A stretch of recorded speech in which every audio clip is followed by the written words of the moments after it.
Hi good morning. त्वमेव माता च पिता त्वमेव त्वमेव बन्धुश्च सखा त्वमेव त्वमेव विद्या द्रविणं त्वमेव त्वमेव सर्वं मम देवदेव। ശ്രീമദ് ഭഗവത്ഗീത 2-ാം അധ്യായം സാഖ്യയോഗം 54-ാമത്തെ ശ്ലോകമാണ് ചൊല്ലുന്നത്. അർജുന ഉവാച, അർജുനനാണ് പറയുന്നത്. സ്ഥിതപ്രജ്ഞസ്യ കാ ഭാഷാ സമാധിസ്ഥസ്യ കേശവ സ്ഥിതധീഃ കിം പ്രഭാഷേത കിമാസീദ വ്രജേത കിം. മലയാളം: യോഗസാന്നിധ്യമോലുന്ന സ്ഥിതപ്രജ്ഞനിതാരുവാൻ ഭാഷണം കർമ്മമാർഗങ്ങൾ വേഷഭൂഷങ്ങളെങ്ങനെ. അർജുനൻ ഭഗവാനോട് ചോദിക്കുകയാണ്, കേശവ, സമാധിസ്ഥസ്യ സ്ഥിതപ്രജ്ഞസ്യ കാ ഭാഷ, ഈ സമാധിസ്ഥനായിട്ടുള്ള സ്ഥിതപ്രജ്ഞൻ്റെ ലക്ഷണങ്ങൾ എന്താണ്? സ്ഥിതധീഃ കിം പ്രഭാഷേത കിം ആസീത കിം വ്രജേത. അയാൾ എങ്ങനെയാണ് സംസാരിക്കുന്നത്, എങ്ങനെയാണ് സ്ഥിതി ചെയ്യുന്നത്, എങ്ങനെയാണ് സഞ്ചരിക്കുന്നത്? അപ്പോൾ കാര്യങ്ങളൊക്കെ കുറച്ച് ലഘൂകരിച്ച് വരികയാണ്. കാരണം ഞാൻ യുദ്ധത്തിനില്ല എന്ന് പറഞ്ഞ അർജുനനിൽ നിന്ന് അതൊക്കെ മാറി വളരെ സമർത്ഥമായിട്ട് ഭഗവാൻ ഇങ്ങനെ യുക്തിയുക്തമായിട്ട് ഓരോ കാര്യങ്ങളും സമർത്ഥിച്ച് വിവരിച്ച് കൊടുക്കുന്നത് കേട്ട് കഴിഞ്ഞപ്പം ഇത് കൊള്ളാലോ, നല്ല ആശയമാണ്, കേട്ടിരിക്കാൻ നല്ല രസമുണ്ട്. ഇത് അല്ലേ, നമ്മൾക്കാണെങ്കിലും അറിയാത്ത കാര്യങ്ങൾ ഇങ്ങനെ കേൾക്കുകയാണ്, നമ്മൾ മനസ്സിലാക്കുകയാണ്.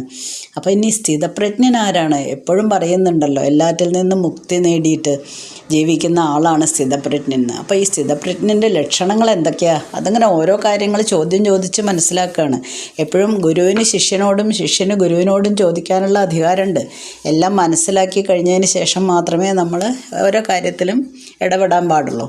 അപ്പോൾ സംശയങ്ങൾ ദൂരീകരിക്കണമല്ലോ. അതിപ്പോൾ സ്കൂളിൽ പഠിപ്പിക്കുകയാണെങ്കിലും അങ്ങനെ തന്നെയല്ലേ, കുട്ടികളിങ്ങനെ സംശയം ചോദിച്ചുകൊണ്ടിരിക്കും. അതൊന്ന് പറ്റുന്നത്ര നന്നായിട്ട് അല്ലെങ്കിൽ അവർക്ക് മനസ്സിലാവുന്ന രീതിയിൽ മനസ്സിലാക്കി കൊടുക്കുക എന്നുള്ളതാണല്ലോ ഒരു ടീച്ചറുടെ കടമ. അപ്പം അവർക്ക് മനസ്സിലാവുന്നവരെ വളരെ സമർത്ഥമായിട്ട്, ചില ടീച്ചേഴ്സിൻ്റെ ക്ലാസ് നമുക്ക് മടുക്കില്ല അല്ലേ, എത്ര കേട്ട് ഇരിക്കാൻ തോന്നും. പക്ഷേ ചിലത് ബോറടിക്കുകയും ചെയ്യും.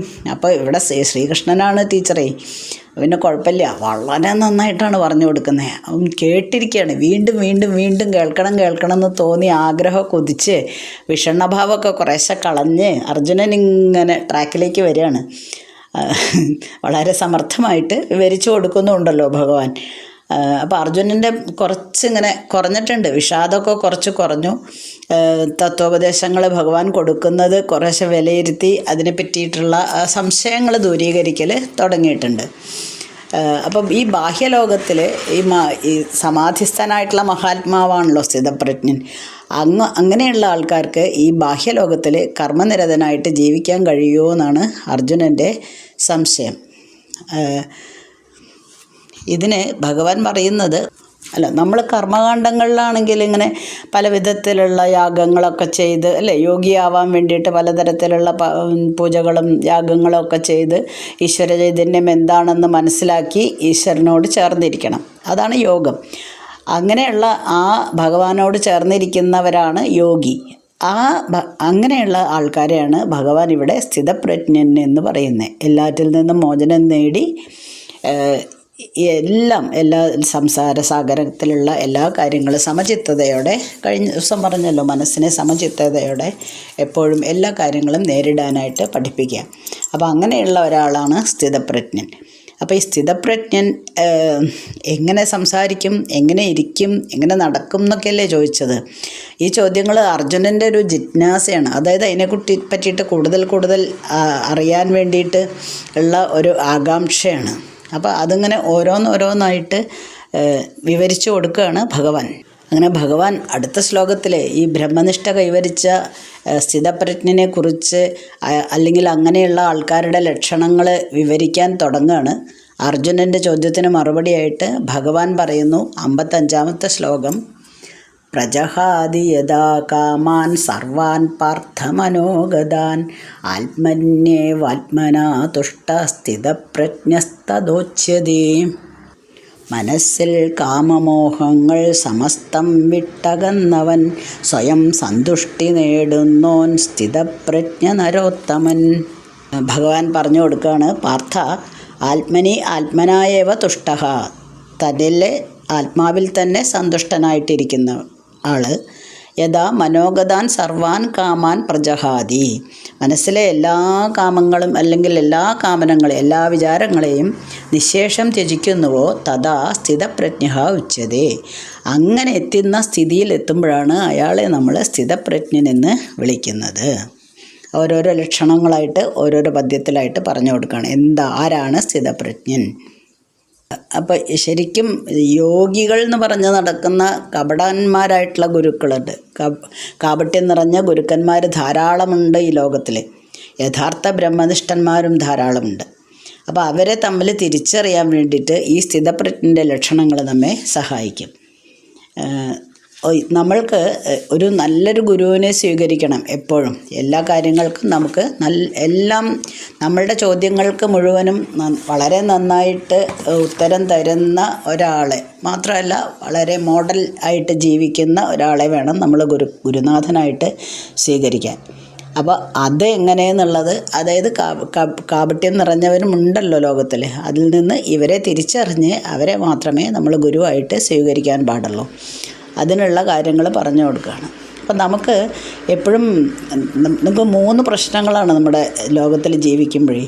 ഒന്ന്, നമ്മളിങ്ങനെ നമ്മളുടെ ഓരോ പ്രവൃത്തികളിൽ നിന്നും സമ്പാദിക്കുന്ന കാര്യങ്ങളുണ്ടല്ലോ, സ്വത്തല്ല കേട്ടോ, എല്ലാ കാര്യങ്ങളും.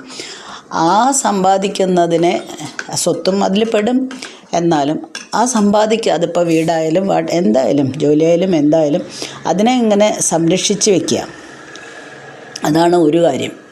രണ്ടാമത് നമ്മൾ ശ്രദ്ധിക്കുന്നത്, കുറച്ച് സമ്പാദ്യമൊക്കെ ആയി കഴിഞ്ഞു, നമ്മൾ അത്യാവശ്യം നല്ല നിലയിൽ ജീവിക്കാൻ തുടങ്ങി. അപ്പോൾ അടുത്ത ആഗ്രഹം എന്താണ്? ഇനിയും കൂടുതൽ സമ്പാദിക്കണം. അതായത് കുറേ കാര്യങ്ങളും കൂടെ ചെയ്യണം.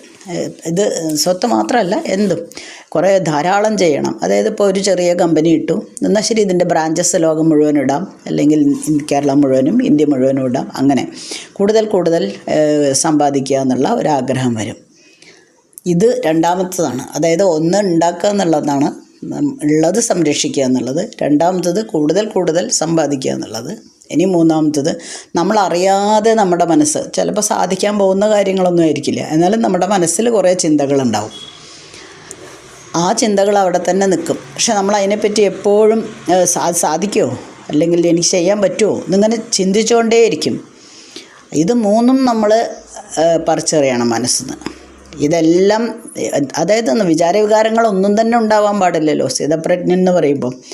അപ്പോൾ ഇതെല്ലാം പറിച്ച് മാറ്റിയിട്ട് എനിക്ക് സമ്പാദനം, അല്ലെങ്കിൽ എനിക്ക് സംരക്ഷിക്കേണ്ട സാധനങ്ങൾ, അല്ലെങ്കിൽ എനിക്കിത് നേടാനാവോ, അപ്പം ഞാൻ എനിക്ക് എന്നുള്ളതാണ് വരുന്നത്. ഇതെല്ലാം നമ്മുടെ മനസ്സിൽ നിന്ന് പറിച്ച് മാറ്റി കഴിഞ്ഞിട്ട് ഈശ്വരനാണ് എല്ലാം ചെയ്യിക്കുന്നത് എന്നെക്കൊണ്ട്. ഇന്നലെ കഴിഞ്ഞ ശ്ലോകത്തിൽ പറഞ്ഞല്ലോ, ഒരു ഉപകരണമാണ് നമ്മൾ. ആ ഭഗവാൻ പറയുന്ന കാര്യങ്ങൾ നമ്മൾ ഈ ഉപകരണം കൊണ്ട്, അതായത് നമ്മളാകുന്ന ഉപകരണം കൊണ്ട് ചെയ്തു തീർക്കുന്നു എന്ന് മാത്രമേ ഉള്ളൂ. അങ്ങനെ ഈശ്വരനിൽ മാത്രം ജീവിക്കുന്നവനാണ് സ്ഥിതപ്രജ്ഞൻ.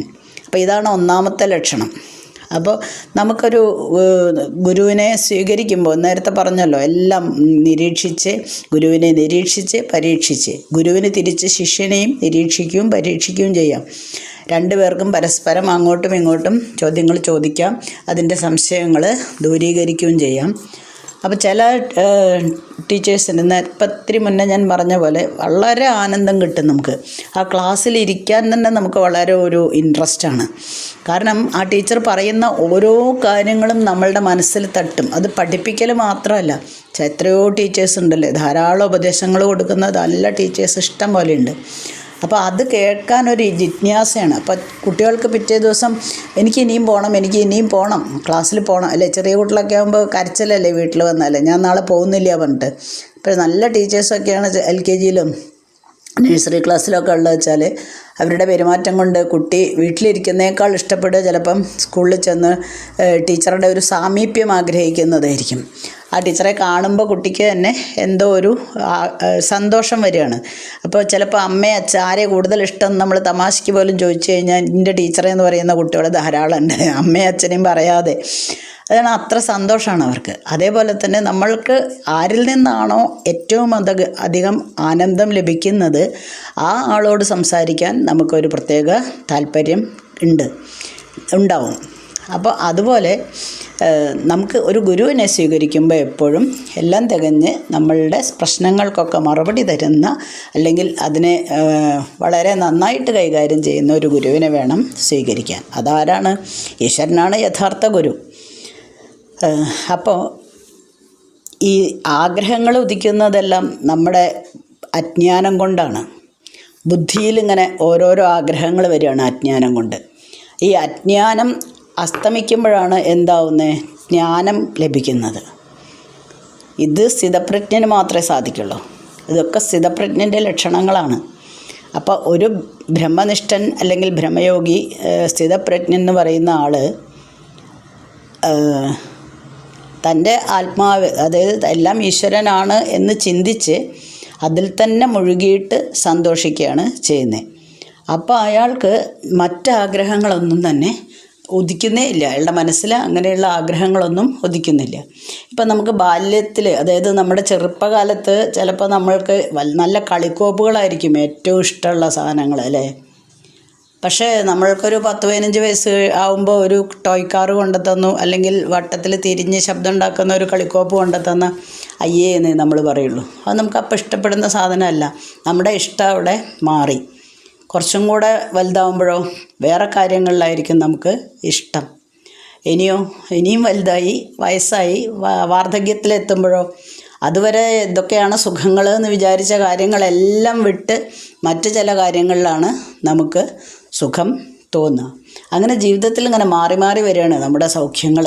അതായത് നമ്മൾ വളരുമ്പോൾ നമ്മുടെ ആവശ്യങ്ങളും മാറി മാറി വരുന്ന പോലെ. അപ്പം നമ്മൾ ഈ ശരീരം ആകുന്ന മനോബുദ്ധികൾ എല്ലാം അഭിമാനിക്കുകയാണ്. അതായത് ഞാനാണ് ശരീരം, ഞാൻ എൻ്റെ എന്ന ചിന്ത വരികയാണ്. ഇപ്പം ശരീരം ഉണ്ടെങ്കിലാണല്ലോ നമുക്ക് ഈ സുഖദുഃഖങ്ങളെല്ലാം വരുന്നത്. സുഖത്തിൽ അമിതമായിട്ട് ആഹ്ലാദിക്കുക, ദുഃഖത്തിൽ അമിതമായിട്ട് ദുഃഖിക്കുക, ഇതൊക്കെ നമുക്ക് തോന്നുന്നത് അവിടെ ആ ശരീരം ഉള്ളത് കൊണ്ടാണ്. അവിടെയാണ് വിഷയങ്ങൾ വരുന്നത്. അപ്പോൾ ഈ ജ്ഞാനി എന്ന് പറയുന്ന, അല്ലെങ്കിൽ ഈ ബ്രഹ്മജ്ഞാനിക്ക് ഇതൊന്നും ഏശയില്ല. അവരുടെ ആത്മാവിൽ തന്നെ ഉറച്ച്, അതായത് താൻ ഈശ്വരനാണ് എന്ന ചിന്തയോട് കൂടിയിട്ട് ജീവിക്കുന്നതുകൊണ്ട് വിഷയങ്ങളുടെ നേരെ യാതൊരു ആഗ്രഹങ്ങളും ഉണ്ടാവില്ല. അങ്ങനെ സ്ഥിതപ്രജ്ഞൻ്റെ ലക്ഷണങ്ങൾ വീണ്ടും വീണ്ടും ഭഗവാൻ പറഞ്ഞു കൊടുക്കുകയാണ്. അടുത്ത ശ്ലോകം ദുഃഖേഷു, 56-ാമത്തെ ശ്ലോകമാണ്. ദുഃഖേഷു അനുദിഗ്നമനാഃ സുഖേഷു വിഗതസ്പൃഹ വീതരാഗഭയക്രോധ സ്ഥിതധീർ മുനിരുച്യതേ. സ്ഥിതധീഹി മുനിഹി ഉച്യതേ. മലയാളം: ഇല്ലാ ദുഃഖത്തിലുദ്വേഗം, ഇല്ലാ കൊതി സുഖത്തിലും, രാഗക്രോധഭയം വിട്ട മൗനിയോഗം ഭജിപ്പവൻ. നേരത്തെ പറഞ്ഞു തന്നെയാണ്. ദുഃഖങ്ങളിൽ അമിതമായിട്ട് ദുഃഖിക്കില്ല, അചഞ്ചലമായിട്ടിരിക്കും. ദുഃഖേഷു അനുദിഗ്നമനാഃ സുഖേഷു വിഗതസ്പൃഹ, സുഖങ്ങളിൽ യാതൊരു ആഗ്രഹങ്ങളും ഉണ്ടാവില്ല. വീതരാഗഭയക്രോധ മുനിഹി സ്ഥിതധീഹി ഉച്യതേ. രാഗഭയ ക്രോധങ്ങളൊന്നുമില്ലാത്തവനുമായിട്ടുള്ള മുനിയെ സ്ഥിതപ്രജ്ഞൻ എന്ന് പറയുന്നു. മൗനത്തോടുകൂടി ഇരിക്കുന്നവൻ, അദ്ദേഹത്തെ സ്ഥിതപ്രജ്ഞൻ എന്ന് പറയുന്നു. അപ്പോൾ നമ്മൾ ഈ രാഗഭയക്രോധങ്ങളൊന്നും ഉണ്ടാവാൻ പാടില്ല സ്ഥിതപ്രജ്ഞന്. രണ്ടാമത്തെ ലക്ഷണം പറയാണ്, ദുഃഖങ്ങൾ വരുമ്പോൾ അമിതമായിട്ട് ദുഃഖിക്കാതിരിക്കുക, സുഖത്തിൽ അമിതമായിട്ട് ആഹ്ലാദിക്കാതിരിക്കുക. രാഗം എന്ന് പറയുമ്പോൾ ഒരു പ്രത്യേക കാര്യങ്ങളോട് മാത്രം താല്പര്യം, അങ്ങനെ ഉണ്ടാവരുത്. ക്രോധമുണ്ടാവരുത്. ഒരു ഗുരുവിൻ്റെ ലക്ഷണമാണ്, സ്ഥിതപ്രജ്ഞൻ്റെ ലക്ഷണങ്ങളാണ് പറയുന്നത്. ക്രോധമുണ്ടാവരുത്, ക്ഷമയുടെ മൂർത്തിമൽ ഭാവമായിരിക്കണം. അവർ ഈ സ്ഥിതപ്രജ്ഞനായിട്ടുള്ള ആൾക്കാർ നല്ലത് മാത്രമേ പറയുള്ളൂ. മറ്റുള്ളവരുടെ കൂടെ നന്മയ്ക്കുള്ള കാര്യങ്ങൾ മാത്രമേ പറയുള്ളൂ. അത് മാത്രമേ പ്രവർത്തിക്കുകയും ചെയ്യുള്ളൂ. അനാവശ്യമായിട്ടുള്ള കാര്യങ്ങൾ അവരെ തേടി വരുമ്പോൾ അവരതിൽ മൗനം പാലിക്കുന്നു. ഒരു കാര്യത്തിലും, അതായത് രാഗ ഭയ ക്രോധം ഇതൊന്നുമില്ല, ഒരു കാര്യത്തിലും അവർക്ക് താല്പര്യം ഉണ്ടാവില്ല. അനാവശ്യ കാര്യങ്ങളിൽ ഇടപെടില്ല. ആഗ്രഹങ്ങളൊക്കെ വെടിഞ്ഞ് പ്രശാന്ത ഭാവത്തോടെ ആയിരിക്കും അവരുടെ മനസ്സിരിക്കുന്നത്. അപ്പോൾ ഒരു പ്രത്യേക വസ്തുവിനോട് ഒരു പ്രത്യേക അടുപ്പം അല്ലെങ്കിൽ രാഗം അങ്ങനെ ഒന്നും ഉണ്ടാവില്ല. എനിക്ക് എന്ത് സംഭവിക്കും എന്നുള്ള ഭയം ഉണ്ടാവില്ല. മറ്റുള്ളവർ എന്തു തന്നെ പറഞ്ഞാലും അവരോട് ക്രോധം ഉണ്ടാവില്ല. അങ്ങനെ എല്ലാറ്റിൽ നിന്നും മോചനം കിട്ടണം. അതാണ് ഉത്തമമായിട്ടുള്ള ഒരു ഗുരുവിൻ്റെ ലക്ഷണം. അങ്ങനെ ജ്ഞാനിക്ക് യാതൊരു ആഗ്രഹങ്ങളും ഉണ്ടാവില്ല. രാഗക്രോധ ഭയങ്ങളും ഉണ്ടാവില്ല. ഇതാണ് 56-ാമത്തെ ശ്ലോകത്തിൽ എക്സ്പ്ലെയിൻ ചെയ്ത് കൊടുത്തത്. വീണ്ടും തുടരുക തന്നെയാണ് ചെയ്യുന്നത്. അടുത്ത ദിവസം നോക്കാം. അസ്മിൻ പരാത്മന്നനുപാത്മകൽപ്പേതുമിത്തമുത്ഥാപിത പത്മയോനി അനന്തഭൂമാമരോഗരാശിം നിരുന്ധിവാതാലയവാസ വിഷ്ണോ.